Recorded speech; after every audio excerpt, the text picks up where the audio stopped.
Dear parents and student, welcome to Erudite School of Learning, Fatehnagar. Mobile number 7568077458. Class 6th, subject History and Civics, chapter number 5, lecture number 4. If you have any doubt in this lecture, then you just need to write in your notebook. Whenever your school class will be open, then you may clear to related teacher. इस lecture से related कोई भी doubt है अपनी notebook में लिखें. जब school open हो तो सब्जेक्ट रिलेटेड टीचर से डिस्कस करें. Religion. In early Vedic age, the people worshipped the forces of nature as a god and goddess. वो नेचर को ही अपना गॉड और गॉडेस मानते हैं. Indra, the god of thunder. Indra is God of thunder means who gives electricity to you, बिजली. And rain, both, दोनों जो है गॉड कौन है, दोनों के इंद्र हैं. Was the most important. Agni the god of fire. Who is the god of fire? Agni. Surya the sun god. Sun god को क्या बोलते हैं? Surya. Varun the god of water. Water की गॉड कौन है? Varun. Vayu the god of wind. Soma the god of plants. God of plant Soma. Prithvi the earth god. हम पृथ्वी बोलते ना, कि धरती माता को पृथ्वी बुलाते ना हम, तो उन्हें गॉड बोलते थे. Yama the god of death. Yes we know that god of death, Yama. Usha the god of dawn. Dawn means light. Usually sunlight को कहा जाता है. Were important gods. तो बेसिकली यहाँ पर जो नेचर है, जिनकी वजह से वो अपनी लाइफ सर्वाइव कर सकते हैं, उन्हें ही वो गॉड कहते हैं. Here you can see in this picture, yagna as conducted in the Vedic age continue to perform today. उस टाइम भी यज्ञ वगैरह होते थे और आज भी यज्ञ होते हैं.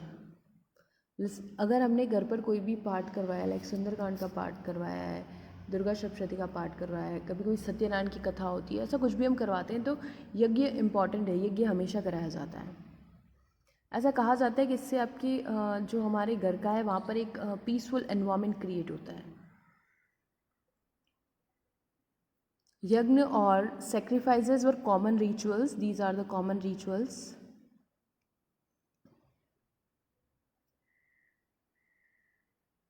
Since God has no definite shape and there were no statues or temple. Okay, that time they don't have any statues, means there is no shape and features of God. उन लोग को गॉड की shape और body के बारे में नहीं पता था. ठीक है, आजकल तो हमने बहुत सारे स्टैचू और ये सब देखे हैं, बट उस टाइम पे नहीं थे.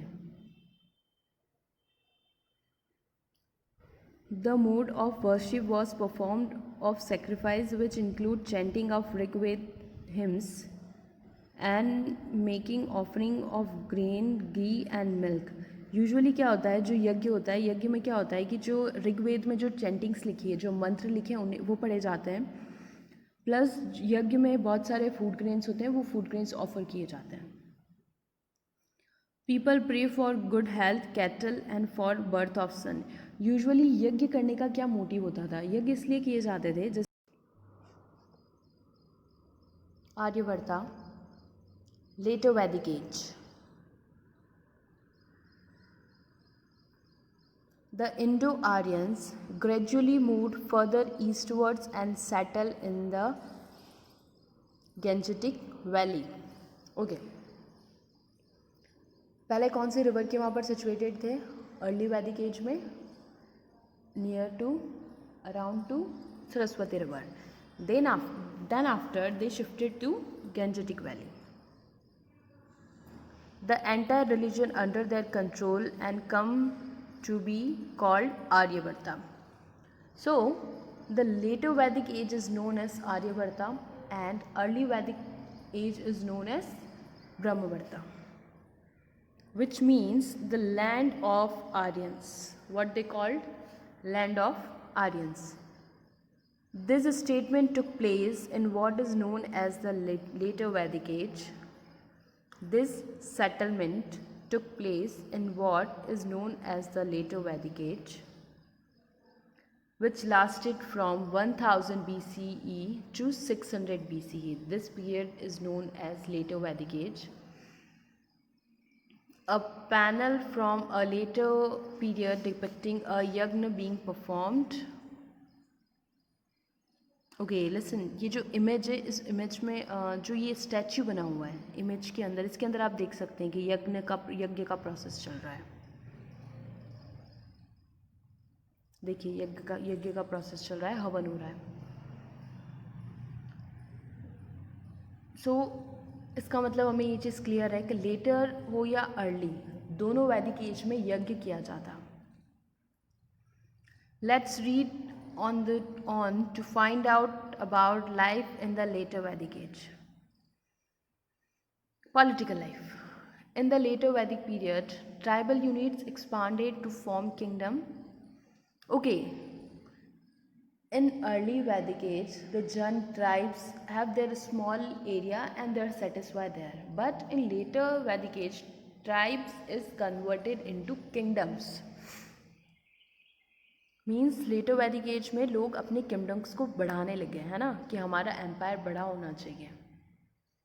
तो फाइट वगैरह कब स्टार्ट हुई है? लेटर वैदिक एज में. अर्ली वैदिक एज में कोई फाइट कुछ नहीं होते. The position of chieftain become stronger. Obviously king is more stronger. He gradually tried to assume the power of a monarch. What is the meaning of monarch?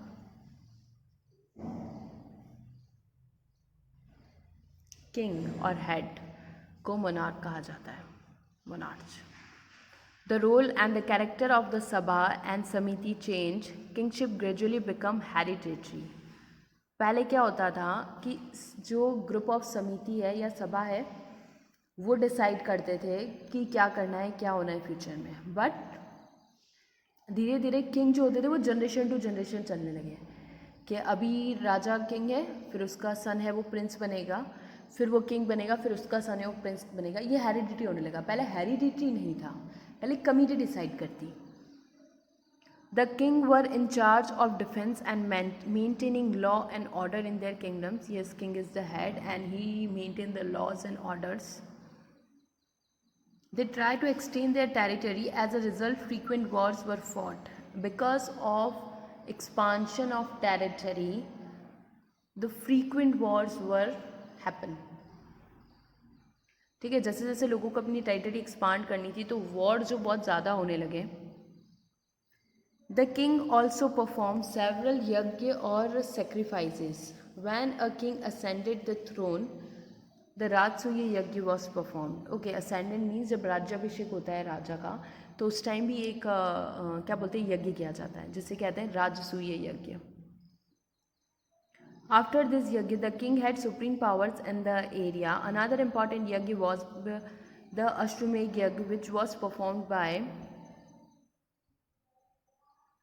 powerful king to establish there is supremacy. What's the meaning of supremacy? Authority or अधिकार over the lands. Okay, देखो राजसूय यज्ञ में क्या होता है कि जिस area में किंग रहता है ना, वो एरिया कुछ लिमिटेड स्टेट्स या कुछ एरिया उसके कंट्रोल में है. बट अश्वमेध यज्ञ में क्या होता है कि पूरा जो एरिया है, पूरी कंट्री उसके कंट्रोल में है, काफ़ी सारी स्टेट्स, तो उसे कहा जाता है Ashvamedha yajna. Social life. The family remain the basic unit of the society. Yes, if we don't have family there is no society. The father was the head of the family. Father is the head. The joint family system was quite common. That time they used to stay with their families, like joint families. All the family members live together. The position of women appears to have declined. Yes, in the later Vedic age, the position of women is declining. Women were expected to serve their husband and looked after their family. Okay, there is only one role of women, means to serve their husband, means जो भी उनकी responsibility husbands को लेकर उन्हें fulfil करें and अपनी family की देखभाल करें, हस्बैंड्स एंड फैमिली की देखभाल करें. वुमेन्स का सिर्फ इतना सा रोल रह गया था. तो according to me later Vedic as ज़्यादा बेटर था as compare too early Vedic as ज़्यादा बेटर था as compare to letter Vedic as. The Varna system. Varna means casteism. The division of society on the basis of occupation in the early Vedic period lead to the development of 4 classes or varnas. Okay, basically in early Vedic age, like I have interest in pottery, then I start the work. ठीक है, तो early Vedic age में लोगों ने अपने interest के according अपने work start करे, फिर धीरे धीरे उन वर्क से सोसाइटी में डिवीजन हो गया और सोसाइटी को फिर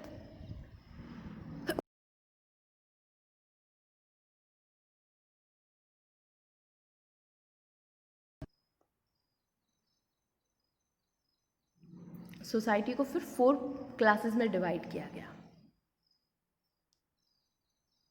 Brahmanas were the educated priests who specialized in preserving sacred texts and carrying out various types of religious ritual.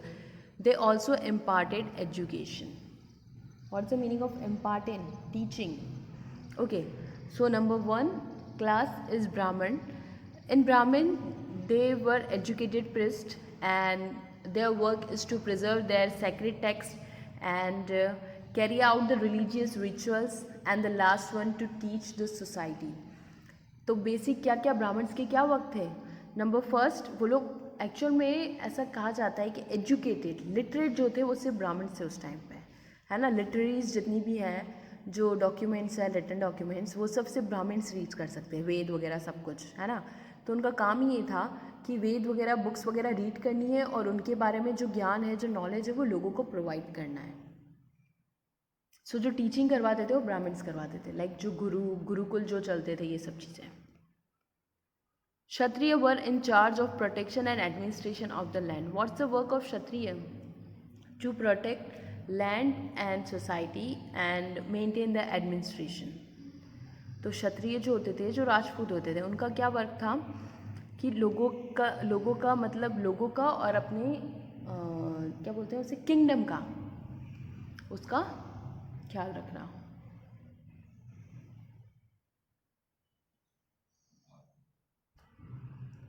Vysya were traders, craft person and farmers. अब वैश्य में कौन कौन आता है? वैश्य में आते हैं ट्रेडर्स, आते हैं जो बिजनेसमैन होते हैं, मर्चेंट्स. क्राफ्ट पर्सन यानी कि पॉटरी वाले, पेंटिंग करने वाले, ये सब चीज़ें क्राफ्ट पर्सन. और फार्मर्स जो एग्रीकल्चर का काम करते हैं.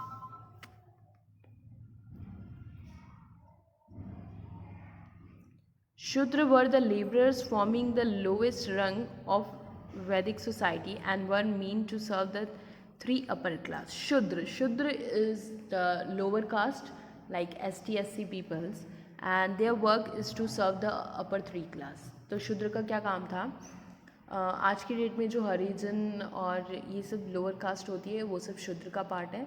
और उनका वर्क यही था कि अब इन तीनों अपर क्लासेस में किसी को भी कोई भी हेल्प हो तो उनकी हेल्प करनी और उनका वर्क करना, ये सारा वर्क रहता था शूद्र का.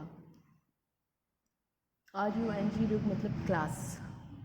The Varna system during the later Vedic period took a more rigid form and was hereditary. The fourfold caste system with the Brahmana and the Kshatriya enjoying high position in the society, the Vaishya in the middle and the Shudra at the lowest place were prevalent. In intervarna marriage were forbidden. Okay, basically in later Vedic period, it is more rigid and hereditary than early Vedic period. The caste is divided in 4 caste system. Brahman and Kshatriya are on the higher position, Vaishya in middle position and Shudra at the lowest position. And intercaste is not allowed that time. उस time पे intercaste allowed नहीं था. और ब्राह्मण और क्षत्रिय जो होते हैं उनको हाई पोजीशन पे रहते थे, वैश्य मिडिल पोजीशन का में आते थे और जो शूद्र होते थे उनकी लोएस्ट पोजीशन होती. Okay, your today's homework, class 6th, subject history and civics, chapter number 5, lecture number 4, homework. Word meaning: dawn means sunlight. Offering अर्पण करना. Monarch king head. Hereditary generation to generation पास होना. Ascended राज्याभिषेक. Supremacy authority अधिकार. Imparted teach. Rank class. Rigid कठोर, forbidden मना करना. So complete your homework and send your daily homework before 9 o'clock in good handwriting on this WhatsApp number 7568077458. Daily 9 बजे से पहले आपको अपना होमवर्क रफ नोटबुक में गुड हैंडराइटिंग में करके स्कूल के व्हाट्सएप नंबर 7568077458 पर सेंड करना है. Thank you. Have a nice day.